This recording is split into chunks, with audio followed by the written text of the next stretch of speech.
Eu quero, antes de ler o texto bíblico com os irmãos, dizer para os irmãos que a mensagem de hoje, que eu quero meditar com os irmãos em alguns minutos, ela nasce de uma inquietação minha a respeito daquilo que nós fazemos com temas difíceis da Bíblia. Eu penso que nós temos cometido alguns equívocos a respeito dos textos bíblicos, porque nós analisamos a Bíblia e quando a gente tem dificuldade com algum texto, como a dinâmica que o Samuel ensinou ontem, a gente tem uma tendência de abrir mão disso. Você olha para um texto, acha ele difícil ou complexo, você diz, deixa isso para quem estudou, né? Não é para mim, né? E na maioria das vezes a gente comete esse equívoco, por quê? Porque a gente passa a pensar que a Bíblia, ela foi escrita por teólogos e ela foi escrita por pessoas que têm um nível de conhecimento excessivo.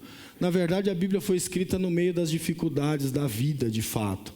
A Bíblia foi escrita diante de problemas que a gente não consegue compreender. A Bíblia foi feita para responder questões que nós não entendemos sobre Deus, sobre as enfermidades, sobre o pecado e entre outras coisas.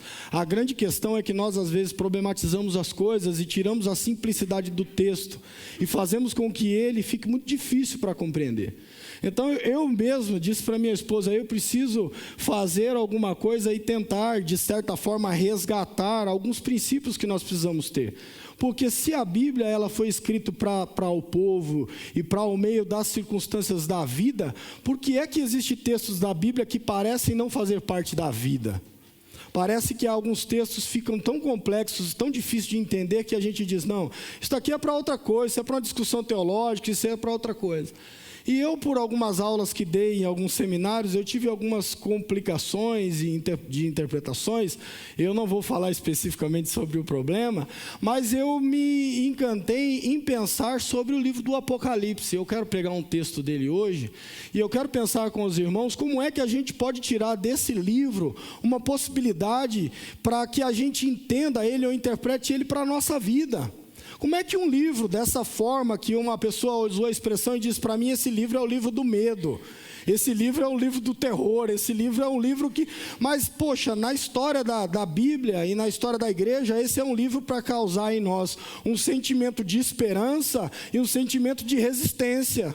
E não é um livro para causar medo. Então eu preciso olhar para ele e tentar perceber nele, não só até o capítulo 3, mas além do capítulo 3, de uma forma em que ele me dê respostas para a vida, em que ele me dê algumas respostas para eu continuar vivendo, ou para eu continuar me relacionando com Deus, a fim de que eu não entenda que tudo aquilo que acontece nas nossas vidas está pautado sempre a essa questão violenta. A literatura, de uma forma geral, e essa do Apocalipse, ela é tratada nesses exageros, nesses extremos de lutas cósmicas, de grande guerra, de grandes imagens fictícias e não reais, que trazem para a gente uma impressão, às vezes até dizendo assim, mas para que o cara usou uma expressão dessa dentro do texto que ninguém está entendendo nada? O grande problema é que a gente, como pessoas científicas do nosso tempo, a gente quer achar detalhe em tudo, e a gente erra nessa interpretação, quando a imagem que ele propõe para nós é uma imagem que dá uma ideia central, e o resto é um colorido que faz parte daquilo que é o simbolismo apocalíptico. Então eu quero pretender falar com os irmãos hoje, de uma forma breve, algo que a gente possa extrair de um texto bíblico do Apocalipse, que faz sentido para a relação com Deus, que faz sentido para a relação com os irmãos, e que nos motiva a permanecer firme na fé, sabendo que Jesus Cristo está do nosso lado e nos motiva diante de alguns problemas que podem surgir na vida. Eu quero ler o capítulo 12 do livro do Apocalipse, que é um tema conhecido de alguns, mas de outros não. Capítulo 12 do livro do Apocalipse. E eu quero que você se detenha com a sua Bíblia aberta, para que a gente possa ir e voltar no mesmo texto. Então, o texto bíblico diz assim, capítulo 12, o verso 1 em diante. Diz assim, então apareceu no céu um grande sinal. Vi uma mulher vestida de sol, com a lua debaixo dos pés, e uma coroa de 12 estrelas na cabeça. Ela estava grávida e gritava com as dores do parto, esperando a hora de dar à luz. Subitamente apareceu um outro sinal, um enorme dragão vermelho, com 7 cabeças, 10 chifres e 7 coroas nas cabeças. Com a cauda ele puxou atrás de si 1/3 das estrelas do céu, que depois lançou na terra. O dragão ficou na frente da mulher enquanto ela estava para dar à luz, pronto para devorar o filho logo que nascesse. A mulher deu à luz um menino que deveria governar todas as nações da terra com mão forte. E ele foi arrebatado para junto de Deus e de seu trono. A mulher fugiu para o deserto, onde Deus lhe tinha preparado um lugar para cuidar dela durante 1260 dias. Então houve uma guerra no céu. Miguel e os anjos, debaixo do comando dele, lutaram contra o dragão e os seus exércitos de anjo. O dragão não foi suficientemente forte e perdeu a batalha e foi expulso dos céus. Esse grande dragão, a antiga serpente chamada Diabo ou Satanás, aquele que engana o mundo todo, foi lançado sobre a terra com todos os seus anjos. Depois ouvi uma forte voz que bradava dos céus: por fim aconteceu, a salvação, o poder e o reino de nosso Deus e a autoridade do seu Cristo finalmente se manifestaram aqui, porque o acusador de nossos irmãos foi lançado fora, aquele que os acusava de dia e de noite diante do nosso Deus. Eles o derrotaram pelo sangue do Cordeiro e pelo testemunho deles, pois não amaram suas vidas, nem diante da própria morte. Portanto, alegre-se, ó céus, vocês cidadãos dos céus, alegrem-se, fiquem contentes. Porém, ai da terra e do mar, pois o diabo desceu até vocês com grande fúria, sabendo que lhe resta pouco tempo. E quando o dragão viu que tinha sido jogado na terra, perseguiu a mulher, que tinha dado à luz o menino. Mas a mulher recebeu 2 asas como as de uma grande águia, a fim de voar para o deserto, ao lugar preparado para ela, onde foi cuidada e protegida da serpente por 3 anos e meio. E a serpente, num esforço para alcançar a mulher, fez jorrar de sua boca um enorme torrente de água, para arrastá-la com a corrente. Mas a terra ajudou a mulher, porque abriu a boca e engoliu a torrente que o dragão tinha feito jorrar da sua boca. Então o dragão, furioso, desfechou um ataque ao restante da sua descendência, todos aqueles que guardam os mandamentos de Deus e confessam que pertence a Jesus. E para isso o dragão ficou em pé numa praia. Perceba que coisa maravilhosa de se ler. Perceba a beleza, né, dessa imagem, e perceba a dificuldade que a gente tem de compreendê-la. Eu não vou sair aqui interpretando chifre, ponta de estrela, não é essa a ideia. É uma imagem que a gente precisa analisar. E você percebe que esse texto, nessa descrição, ela está fora de tempo, ela começa a romper uma série de barreiras. Uma mulher que recebe asa. Você fala, poxa, mas um dragão que abre a boca e joga um rio para fora, a terra que engole o rio. Você percebe que nessa literatura, ela é mais ou menos a literatura fantástica dos nossos dias, que você começa a perceber uns hibridismos, umas coisas que não é muito real, está fora da realidade, está fora daquilo que é papai velho. O irmão vai dizer, não, é espiritual. Não é espiritual. Isso daqui é uma descrição de uma forma exagerada, com o auxílio de imagens, para que você compreenda. Um grande dragão. O diabo não é um dragão, ele é personificado como um dragão, como a serpente no Antigo Testamento. Ela não era uma serpente propriamente dita, mas ela era uma imagem na descrição daquele camarada que está escrevendo. Então eu quero ler o texto com vocês, sem dar muita ideia se a mulher é Israel, se a mulher é igreja, sem essas coisinhas, porque tudo isso começa a surgir depois, nas nossas linhas de interpretação. Aí o camarada dispensacionalista, quando falou 3 anos e meio, ele disse, olha, o cumprimento aí da grande tribulação. Essas linhas interpretativas são posteriores. O que eu quero entender junto com vocês, tentar entender, como é que isso daqui faz sentido para a vida. Fora dessas interpretações escatológicas e dessas coisas futurísticas, isso vai acontecer, mas e o que isso faz sentido para os nossos irmãos que leram esse texto lá na frente? Lá atrás, quer dizer. Isso aqui precisa fazer sentido, ou o dragão, a serpente, a mulher vestida de sol. Qual que é o fundamento, para que a gente faz toda essa descrição? Precisa ser percebido, porque a gente precisa estudar o texto e analisá-lo, e ele ter esses sentidos. E você começa a perceber que parece que toda essa imagem que na minha cabeça fica fixa, uma coisa terrível, ela parece que começa no meio do texto a perder o sentido. Porque ele começa a descrever sempre toda a imagem apocalíptica que você vai ler nesse livro. Ele começa a dizer 4 cavaleiros, um era a morte, outro era as doenças, as pestes, não sei o quê, mas no final ele vai dizer, mais os justos venceram. E parece que ele começa a descrever assim. E você olha para um texto como esse que nós acabamos de ler, e você vê que não dá para a gente situar ele dentro da história, ele tem pontas soltas, mas você começa a perceber que há uma grande questão importantíssima, que eles estão resolvendo aqui. E qual é a questão importante que eles estão resolvendo aqui nesse texto, segundo a minha perspectiva? É que eles estão com um problema de acusação. Mas o problema aqui é uma acusação que há dentro do texto, e a acusação para esses irmãos primitivos é um grande problema. A igreja surge dentro do judaísmo e eles são acusados como aqueles que são dissidentes dos judeus e transformaram a lei de Deus em outra coisa. Eles são acusados por aqueles que recebem a sua pregação como aqueles que estão perturbando o mundo. Depois Nero, em 60, na década 64, ele vai acusar os irmãos de ter tocado fogo na cidade. Aí começa uma grande perseguição. Então, tudo aquilo que a gente pensa, do modo geral, é como é que está sendo feita a nossa vida. Porque aqui ele está dizendo que há algo entre aquilo que é imaterial e aquilo que é material. Há um acontecimento que não seja a descrição espiritual propriamente dita, mas há um acontecimento que a gente ainda não conhece. E esses acontecimentos vão interferir na nossa vida de que forma? E aí a gente começa a fazer essas questões. Não, então, isso aqui que eu estou passando é por causa daquilo. Não, é por causa daquilo que aconteceu há 20 anos atrás que eu deveria ter feito e não fiz, e eu estou colhendo agora, hoje. E ele está explicando isso aqui. Ele está dizendo, olha, havia uma mulher vestida de sol que ia dar à luz a uma criança. Uma mulher que estava para gerar. E o dragão estava diante dela, pronto a devorar essa criança. E de repente essa criança nasceu e foi levada ao céu. Só que aí há uma grande batalha, uma guerra entre Miguel e o dragão, e ele perde a batalha.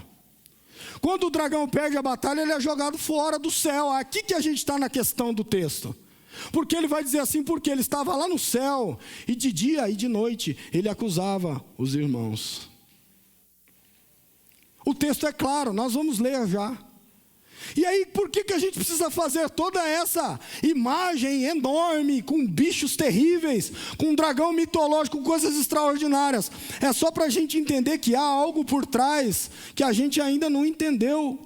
Que há uma luta, uma guerra, que há uma oposição contra nós que a gente não está entendendo. A questão é que a gente tem dois extremos hoje. A gente tem ou as pessoas que estão dando uma ênfase exagerada na ação sobrenatural, ou a gente está com pessoas que não estão dando ênfase nenhuma, negando a existência. E aí a gente tem as linhas de interpretação de libertação, que coloca quase um demônio na porta de cada um.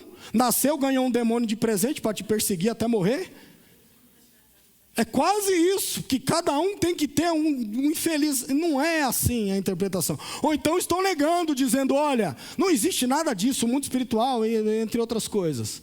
Então, ele está dizendo que de fato há uma oposição, há uma guerra que nós não podemos visualizá-la. Há algo que acontece que interfere na nossa relação aqui com Deus e com os nossos irmãos. Então eu preciso levar isso em consideração e dizer que isso daqui o que é? Só uma imagem para ser percebida e captada por nós no dia a dia. E não é qualquer coisa que está acontecendo na nossa vida que houve uma guerra agora e perdi, por isso agora eu dancei. Não é isso, não é isso que está acontecendo. Ele está dizendo sobre a questão de acusação diante de Deus. Ele está dizendo que há uma guerra que foi travada a nosso favor, para que essa acusação fosse retirada. Agora há uma questão muito difícil da gente entender, e eu vou dizer para você que pelo pouco que eu conheço a gente não consegue chegar a lugar nenhum. Como é que a gente vai imaginar Satanás diante de Deus acusando alguém? Como é que a gente pretende olhar para lá e dizer assim, olha, Deus está lá no céu, num lugar que a gente não tem acesso, mas tinha alguém lá acusando a gente. E como é que o bem e o mal, se há conexão nisso, ou se a gente faz um dualismo muito de separar isso, como é que a gente imagina alguém lá em cima, olhando para mim, olhando para você, e dizendo, olha, Luciano, sabe Luciano? Então, Deus, eu acho que a gente precisa olhar para a literatura bíblica e perceber que o texto bíblico ele é rico nisso. Você vai perceber que o texto de Jó ele explica essa perspectiva ou esse imaginário de que há alguém que vai diante de Deus falar da gente. E aí você vê que o Satanás chega e parece que é Deus que está conversando com ele e se gabando do Jó, né? Você viu lá meu servo Jó? Fiel, íntegro, justo, se desvia do mal, não há homem na terra como ele, e enche, né? Aí o diabo falou, é claro, Deus, tá dialogando, vamos usar a linguagem de hoje, né? É claro, Deus, o Senhor encheu ele de bênção, o cara está nadando de braçada lá, tem todos os bens, tem muitos filhos, está abençoado, agora tira dele tudo que ele tem e a gente vai ver se ele não nega ao Senhor. Aí Deus, seguro de quem era Jó, disse, vai lá e faz o que você quiser, só não mata ele. Ele sofreu tudo que sofreu e a Bíblia vai dizer que ele conheceu mais Deus depois do sofrimento do que antes, porque de fato Deus não desperdiça sofrimento. Mas aí a gente chega no capítulo 12 do Apocalipse e a gente vai ver que parece que essa acusação agora foi barrada. Parece que agora esse que estava lá na frente de Deus acusando foi jogado fora. Mas para que tudo isso acontecesse, precisou que houvesse um grande problema lá no céu. Precisou que houvesse uma grande batalha para que ele pudesse sair de lá, para que a gente não fosse mais acusado. Porque se ele estivesse lá, a gente seria acusado. E se a gente fosse acusado novamente, a gente não podia estar lá. Então, ao olhar para o texto, você vai ver que há um momento aí que pode ser Deus e pode ser Jesus de fato, em que ele dá à luz àquele que deveria reger, mas ele ainda não rege. E ele foi arrebatado e levado para junto de Deus. E esse dragão não consegue fazer nem mal à mulher e nem mal ao filho da mulher. Mas ele tem uma função aqui no texto: acusar. E a acusação é um sério problema diante da relação. E eu acho que a gente é acusado de tudo na vida inteira, né? Alguma coisa que a gente faz, a gente é acusado. Ontem foi um evento de casais, por que não lembrar? A gente sempre é acusado de alguma coisa dentro do nosso relacionamento. E você pode esquecer o texto bíblico, mas o que o camarada fez, você não esquece. Tenho certeza, onde está a Sofonias? Você fala, não sei, mas aquilo lá que ele fez há 20 anos, eu conto como se fosse hoje. Então, essa relação, de fato, é um grande problema, porque a gente lidar com isso todos os dias nas nossas relações. Mas o problema é que a acusação diante de Deus, ela tem outra conotação. Ela dá essa questão de que alguém está resistindo a gente para que tenha acesso a Deus. Então, se eu tenho determinado pecado, se eu tenho determinado comportamento, e eu sou acusado diante de Deus, é dizer assim, olha, há uma barreira entre eu e Deus, e diante dessa acusação eu não posso acessar a presença de Deus, porque tem alguém lá se pondo, dizendo assim, olha, sabe aquele rapaz lá, sei, ele tem um pecado. Na verdade ele peca sempre esse mesmo pecado. Então ele não pode ter acesso a essa presença, porque tem alguém aqui que é o fato, o papel dele, diabo, que já é esse nome, Satanás, a oposição, e diabo, o acusador, que é o camarada que está se opondo. Porque se ele está na presença de Deus, ele tem alguma função de oposição àquele que está para vir. Então, de fato, o camarada vem e diz assim, olha, nós vamos acusar os nossos irmãos de dia e de noite. Tem alguém se pondo aqui e acusando para que a gente não tenha esse acesso. De fato, por mais que a gente vai olhar e entender sacrifícios e entre outra coisa, mas a presença de Deus acessível não se tinha. E o que é mais lindo dentro desse texto é que você vai ver em todo o Apocalipse, você vai ver diversas guerras. E eu lendo o texto eu falei assim, caramba, parece que esse escritor está apoiando o Sabor de Mel, cara. Eu fiquei assim, né? Esse escritor está meio que com vingança, né? porque a grande prostituta vai morrer, que era a grande cidade degolada, e os cães vão lamber seu sangue. Você fala, meu Deus do céu, cara, que texto que é esse? Que escritor que está pensando? Mas esse cara é irmão meu mesmo, cristão. Você fala assim, caramba, eu acho que a irmã do Sabor de Mel leu o Apocalipse. Mas não é isso. Porque você vai entrar para a questão da guerra e você vai ver que Miguel e seus anjos estão guerreando contra o Satanás e os seus anjos, e eles perdem. Só que ele muda o cenário na hora, é por isso que ele perde essa questão linear, cronológica, e ela muda o tempo, eles trocam, e de repente ele chega e diz assim, olha, quando ele foi lançado fora, o que aconteceu? Por fim veio a salvação. Mas como é que eles venceram? Não lutaram, eles venceram por causa do sangue do Cordeiro. Então você vai perceber que o escritor não está motivando a guerra. Olha, eles vêm nos ofender, e o que nós fazemos? Nós guerreamos contra. Mesmo que o contexto era de guerra. Mesmo que eles passaram por diversas outras perseguições, como de Nero, a queda de Jerusalém, e outras possíveis que poderiam estar acontecendo. Alguns vão dizer que o João não está passando por problema nenhum aqui de perseguição. A igreja não está sendo perseguida neste momento aqui, provavelmente final do 1º século. Está tranquilo, mas eles estão com medo, porque ele tem as memórias das outras perseguições, que é viva entre eles, 60, 70, muitas perseguições, e eles estão aqui temerosos, esperando, e ele está preparando os irmãos, para dizer, se um dia acontecer outra perseguição, a gente precisa reagir assim.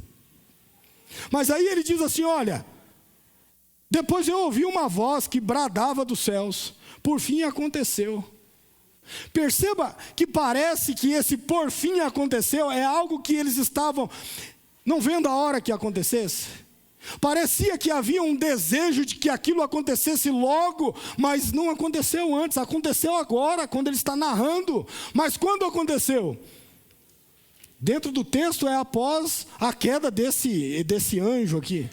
Vai dizer que a queda quando? Foi antes, foi depois? Não tem a descrição cronológica, mas vai dizer que quando ele é lançado fora, a salvação chega para nós. E nessa chegada de salvação, que ele está dizendo, olha, alegrem-se.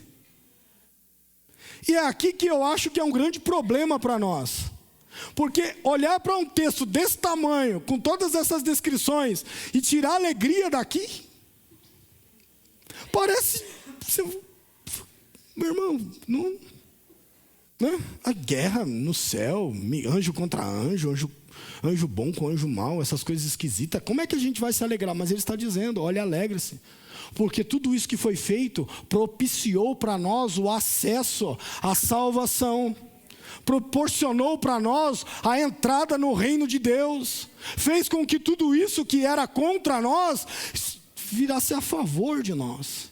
Porque ele está dizendo, olha, finalmente se manifestaram aqui, por quê? Porque o acusador de nossas almas, que acusavam de dia e de noite, foi lançado fora. Então, meus irmãos, eu não consigo pensar de outra forma e de outra perspectiva. Eu preciso olhar para esse texto e dizer assim, olha, esse brilho dessa imagem, não pode ofuscar o sentido dessa parte mais importante do texto. Quando ele diz isso para nós, ele está dizendo, olha, Cristo, a salvação, o reino de Deus, agora ele é acessível a nós. Porque ninguém está lá hoje, como as pessoas ainda interpretam, ninguém está lá hoje acusando a gente de dia e de noite.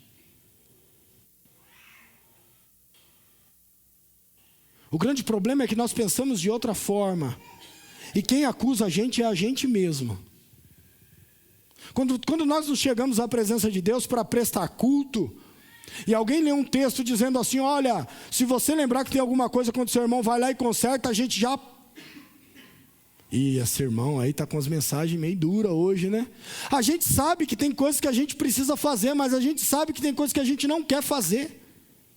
E diante dessas acusações, a gente propriamente faz o seguinte, eu não vou resolver esse problema. E para a gente não resolver esse problema, o que a gente faz? A gente toca a vida de qualquer jeito.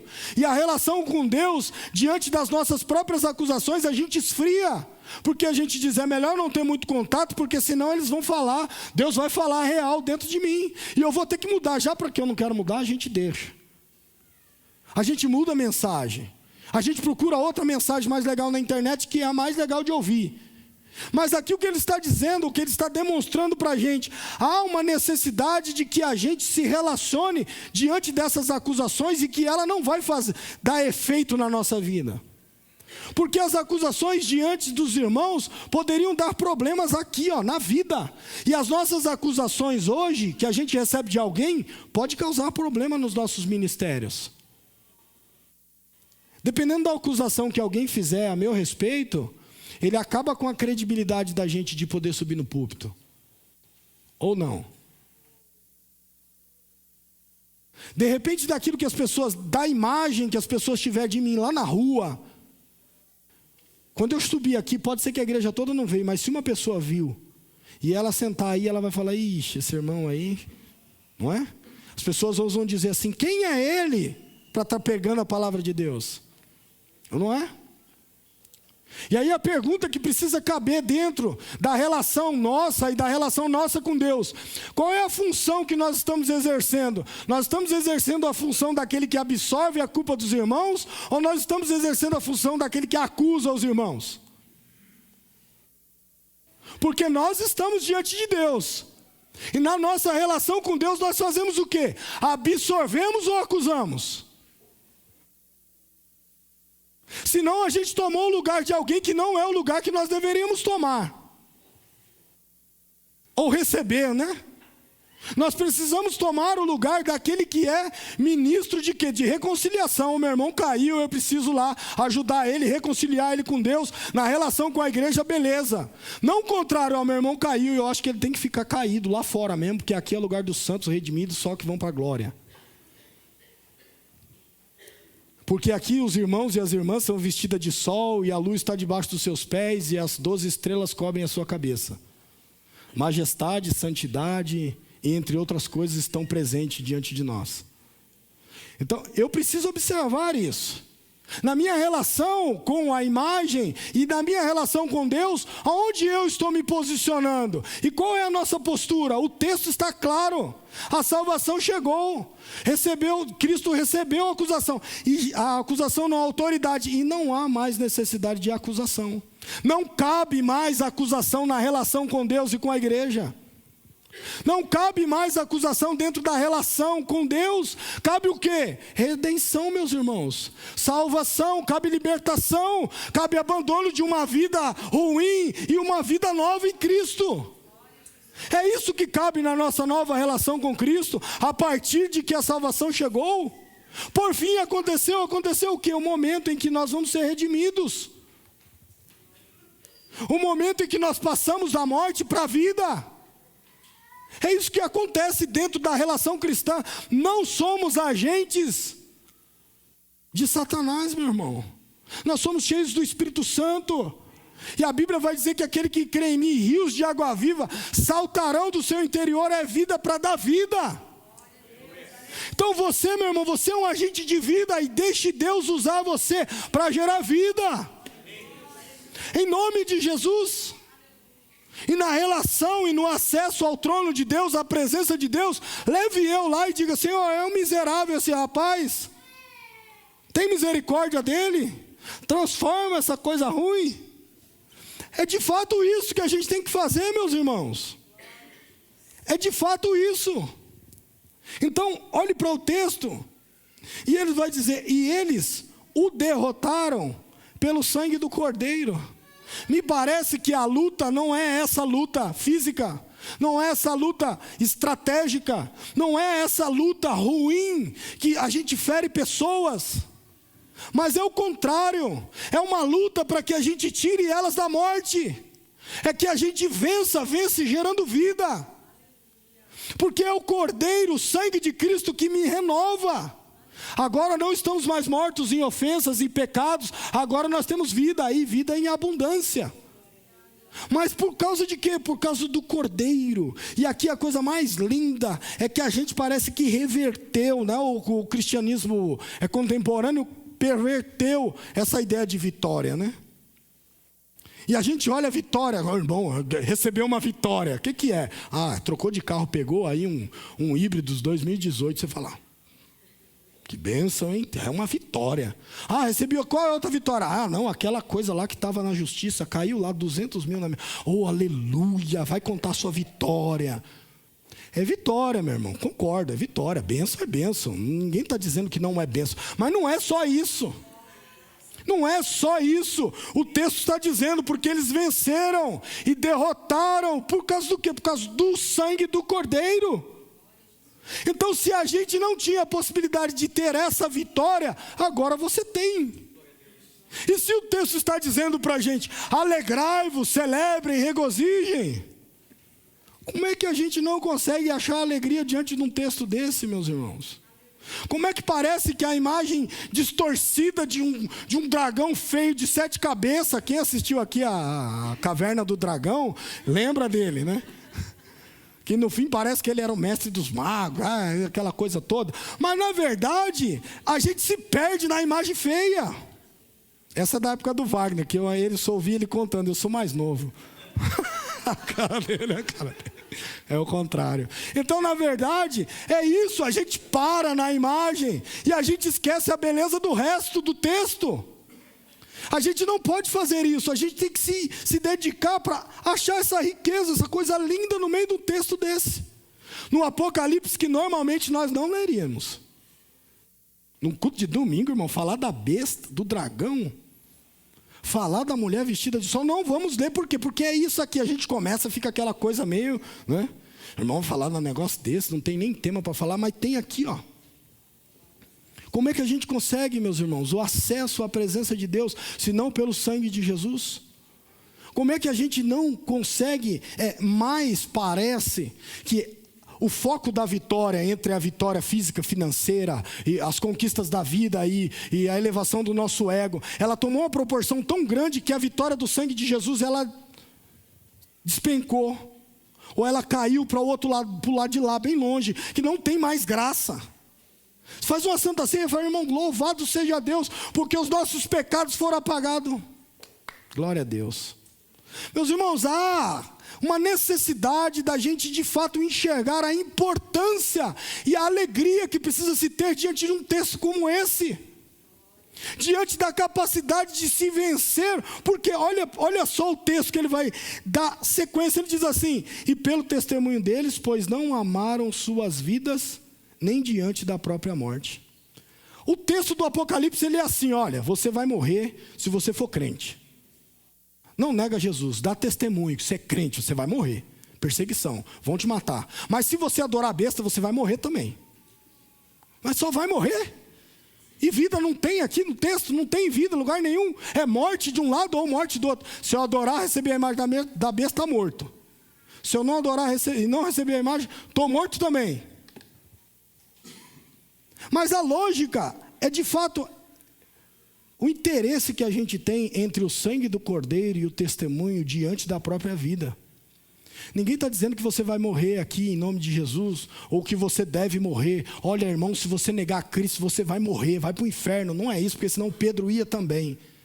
Mas a questão é o quanto nós amamos a nossa vida e quanto nós festejamos o que o Cordeiro fez por nós. Qual é a alegria daquilo que o Cordeiro fez por nós? Qual que é o reconhecimento? O que me motiva diante da relação com Cristo e as coisas da vida? É importante, tem que conquistar, tem que ganhar uma bênção. Deus te deu capacidade, vá mesmo. Mas não ganhe o mundo inteiro e perca a sua alma.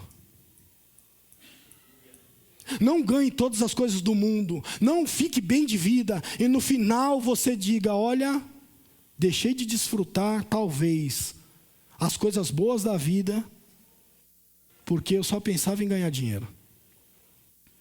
Eu penso que nós temos 2 problemas.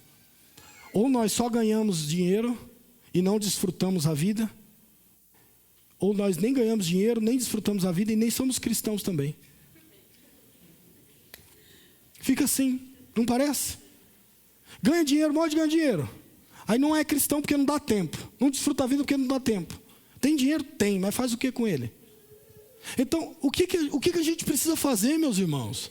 Nós precisamos viver diante de uma vida equilibrada, onde tudo aquilo que vier à sua mão para fazer, faça com todas as forças, faça com diligência, mas não esqueça do sangue do Cordeiro, meu irmão, que nos faz vencedor sobre o diabo, sobre o pecado, sobre o mundo, que redime a nossa vida. Se você olhar para a sua vida e falar, minha vida está uma desgraça, tudo que eu estou vivendo está ruim, casamento está ruim, vida com os filhos está ruim, estou recebendo pouco, ou não estou recebendo nada.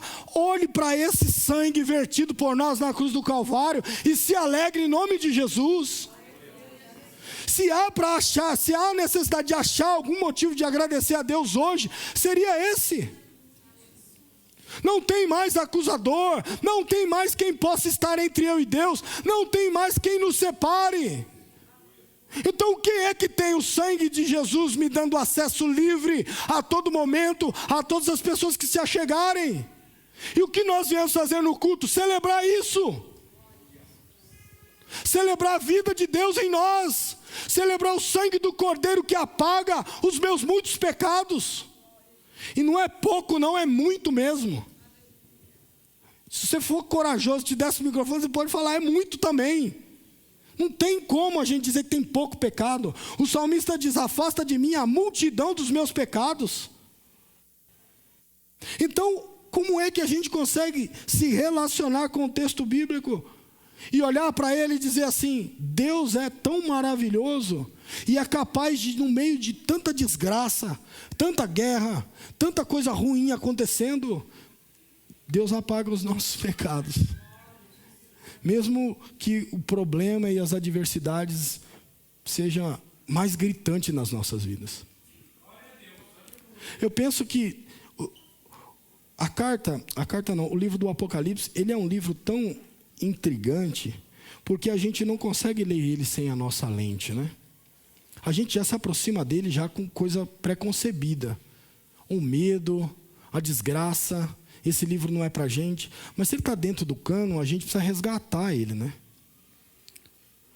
O Lutero fez a mesma coisa com a carta de Tiago. Lutero leu a carta de Tiago e falou, não, o Tiago está se contradizendo com Paulo, eu vou tirar o Tiago e vou jogar lá no fundo da Bíblia. Chamou o Tiago de carta de palha. Jogou o Tiago lá para o final da Bíblia, junto com os apócrifos da Igreja Católica, lá no cantinho. Aí depois ele foi fazer de novo e falou, não, agora eu entendi, trouxe ele de volta para o lugar dele. É o que a gente precisa fazer. Você leu, não entendeu nada? Não, vou ler de novo, que agora eu vou trazer ele para o lugar certo, aonde o texto precisa caber. Tem coisa na Bíblia que a gente precisa começar a resgatar, meus irmãos.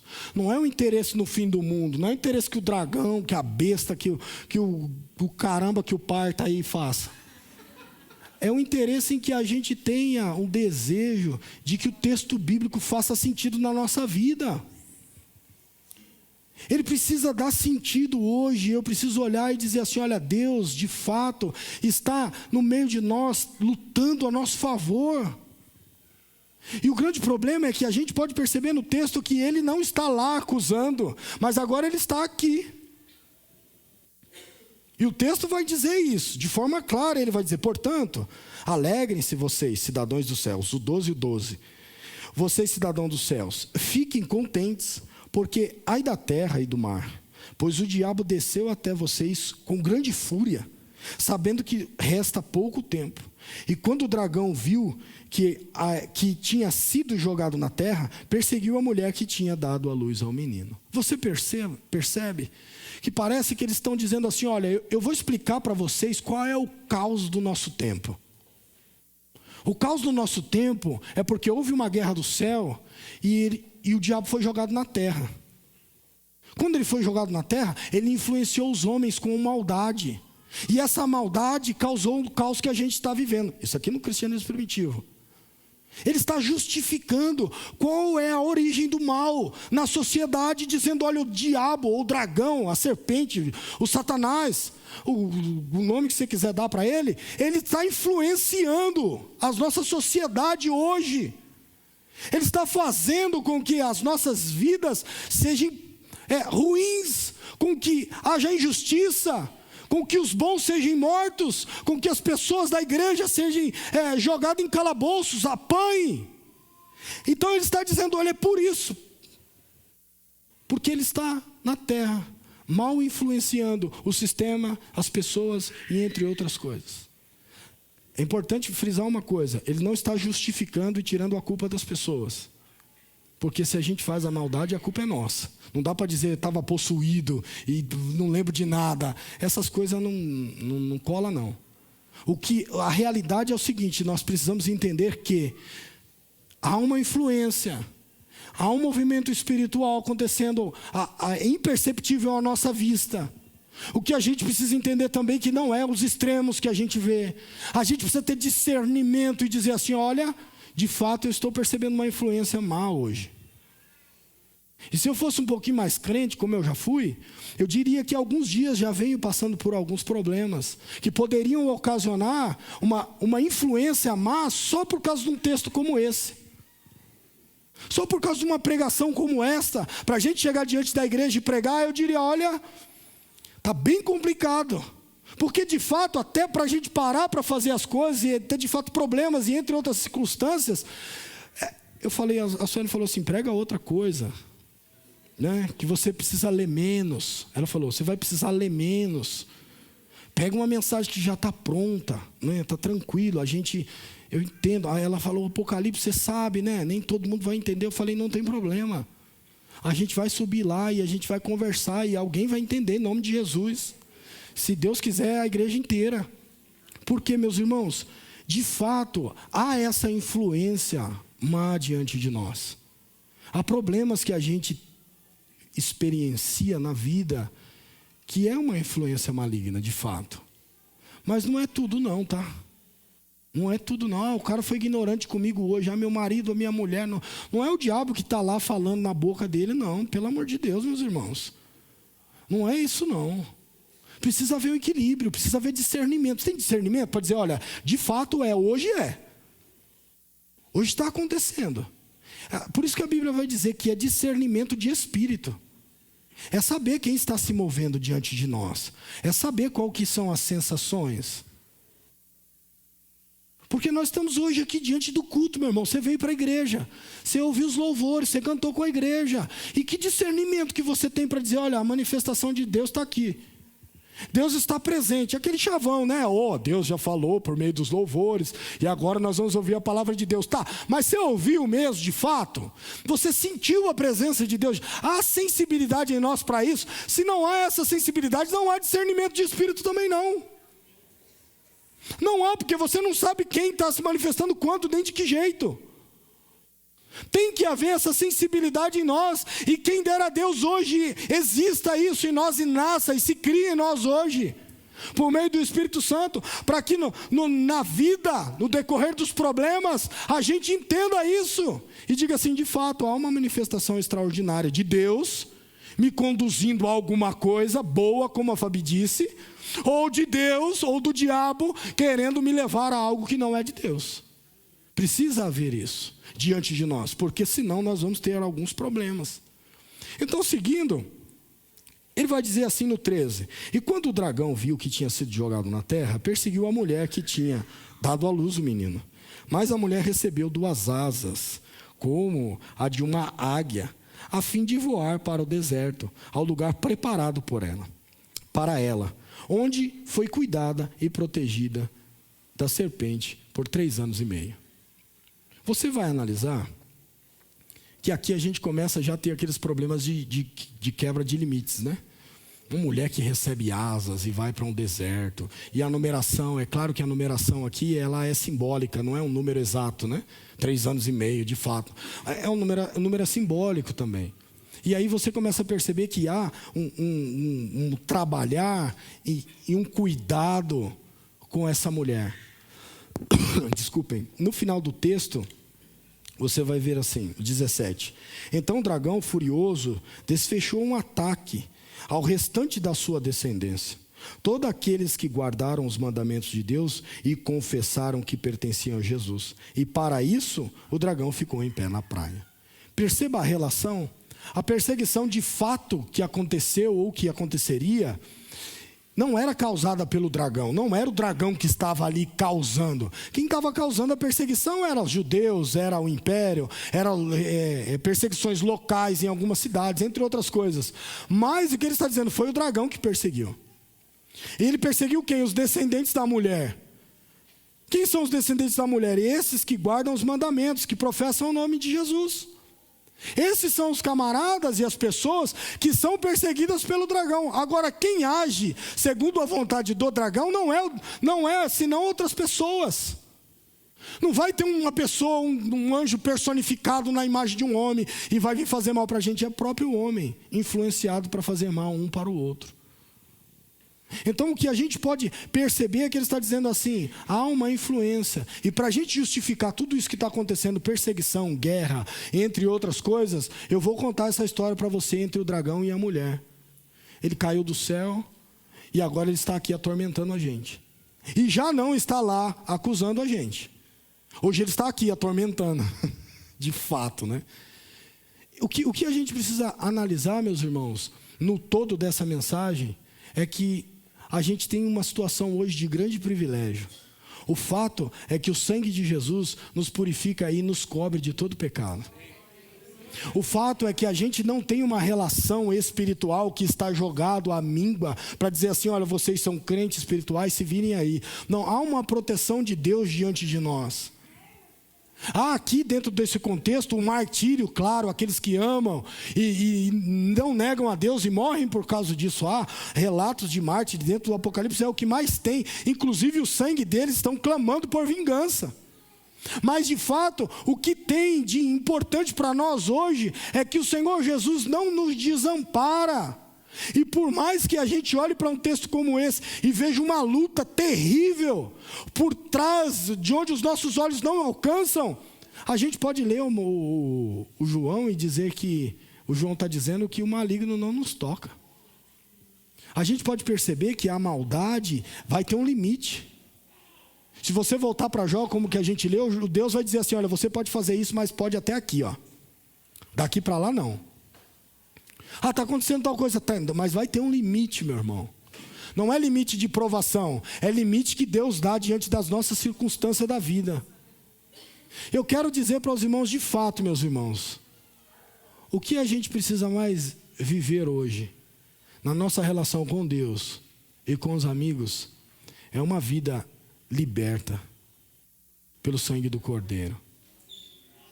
A gente precisa vencer essas adversidades. E a gente precisa entender que o reino espiritual e a relação com Deus, ela faz todo sentido. Ela faz todo sentido, mas depende de como a gente se relaciona com Deus. Como é que está a nossa relação com Deus? Como é que está a nossa alegria com o sangue de Jesus? Como é que está a nossa alegria pelos perdão dos pecados? Como é que está a nossa relação com salvação? Qual a nossa preocupação diante disso? Ou você ainda está pensando em Deus como esse agente do filme, até que saiu há pouco tempo aí, do Aladim, que você esfrega a lâmpada e ele aparece para realizar os seus desejos? Jesus não é esse. Jesus está mais preocupado com a relação de fato conosco e com uma vida de transformação do que a nossa preocupação com as coisas da vida. Então vamos, meus irmãos, de fato, olhar para a nossa relação com Deus, entender que ninguém está diante de Deus te acusando mais. Ah, eu fiz muito pecado, eu cometi muitas coisas. Meu irmão, o sangue de Jesus apagou isso daí. Agora se alegre com isso e dê testemunho das bênçãos de Deus e viva, meus irmãos, a vida com Deus, a vida que Deus preparou para a gente, e não uma vida superficial, e não um cristianismo barato, um cristianismo que as pessoas, mas de verdade esse irmão aí é cristão? Não, meus irmãos, vamos permitir que, se preciso for, a gente ser perseguido. Claro que não a perseguição de morte, mas qualquer outro tipo de perseguição, pelo testemunho de Cristo, por glorificar o nome de Cristo, por ser um cristão verdadeiro, e por estar na presença de Deus e dizer: olha, eu não abro mão disso. Eu quero dizer para os irmãos, antes de encerrar, que me parece que com o passar do tempo, a gente transformou a igreja em algo extraordinário. Depois, as pessoas transformaram a igreja nos nossos dias em algo obsoleto. Para que igreja? Né? Eu faço culto em casa. Eu oro a Deus em casa. Mas a igreja não é um fim em si mesmo. A igreja é só um meio de se chegar a um fim. Nem a Bíblia é um fim em si mesmo. A Bíblia está apontando o caminho. Então, mas eu não preciso ir para a igreja. Não estou aqui discutindo se ir para a igreja ou não vai levar para o céu ou não. Estou dizendo que vir para a igreja, estar na presença de Deus, vai te motivar a alguma coisa. Vai te levar a alguma coisa. Estar num ambiente onde a gente não é acusado, mas a gente é motivado a viver uma vida cristã de verdade, é para que você saia daqui motivado. Não é para que você saia daqui, meu irmão, de fato, hoje eu me senti mais acusado do que eu entrei. Não é isso. É para que você olhe e pense que houve, se de fato aconteceu tudo isso que essa imagem está narrando, olha o tamanho do problema que houve para que a gente não fosse mais acusado. Olha o tamanho do problema que aconteceu numa dimensão cósmica fora da história, dentro da história, em que momento? Em Cristo, antes de Cristo, não sei. Mas se de fato aconteceu tudo isso que a Bíblia está narrando, olha o tudo que foi feito para que a gente vencesse e não tivesse mais acusação, meus irmãos. Então há uma necessidade da gente repensar o cristianismo que a gente vive. Da gente repensar a ideia de um cristão de verdade. E viver uma vida com Deus mais próxima. E não uma vida com Deus dizendo assim, olha, deixa de fato que as coisas aconteçam à nossa volta e do jeito que der a gente vai. Mas a liberdade com que Cristo nos libertou, legal, meus irmãos. É isso mesmo, está livre, está liberto. A igreja não vai pôr um jugo sobre você dizendo, se não aparecer no culto, semana que vem você não canta. Não vai acontecer isso aqui não, pode ficar tranquilo. Mas a ideia é que você tenha o desejo de estar na presença de Deus, de celebrar em comunidade, de vir para o culto, de ter a assiduidade, que também é outro problema que a gente tem. Meu irmão, mas o diabo, o dragão não tem nada a ver com assiduidade, mas eu vou falar de assiduidade assim mesmo, sem ter nada a ver. Porque é uma questão que a gente precisa se relacionar uns com os outros. Se a gente tem dificuldade, meu irmão, todo mundo tem problema de relacionamento. Todo mundo tem dificuldade quando chega em algum lugar. Eu tenho dificuldade. Eu não tive muita dificuldade aqui, porque eu já conhecia muita gente quando eu cheguei. Mas a gente tem dificuldade, a gente fica tudo assim, armado. Que vão pensar de mim, meus irmãos, mas venha, meus irmãos, se aproxime. Depois não justifica quando você foi embora, ninguém quis falar comigo. Tá bom, meu irmão, diga o que você quiser, mas a culpa não é nossa. E nem de Deus.